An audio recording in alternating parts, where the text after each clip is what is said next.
excited and yet very kabado kasi bukas na.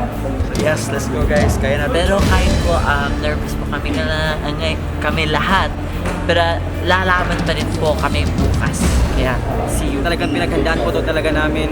Pinakinggan po talaga namin kung ano po ang mas maganda na tunog. Kaming lahat ay very excited sa aming kakantahin. And ano mga asahan nila ba sa atin? Excited kami kasi i-share namin kung ano yung gusto naming advocacy nga, which is to really express our classical genre. Kaya exciting po ito.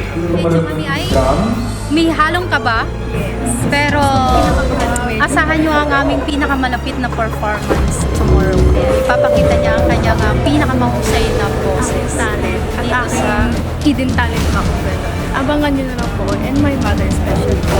Sobrang pinagandaan talaga namin yung sing up bukas po and papasabugin namin yung stage para sa amin. Pinagandaan talaga namin to, yung mga blending, lahat yung mga solo part namin. Sana po ay magustuhan ninyo at abangan nyo po kami at patuloy pong suportahan sa aming laban. Medyo kinakabahan kami, syempre hindi naman mawawala yung kaba. Pero syempre, excited kami dito kasi syempre ito na yung laban na todo na namin. Yes, 100 to 1%. 1%. Oo, di ba? Todo na natin ito. At syempre, abangan niyo po ang kakaibang gagawin namin ngayon kasi nung nakita niyo sa blinds, Mas iba ngayon. malayo ngayon sa battle. So, abangan niyo po yan.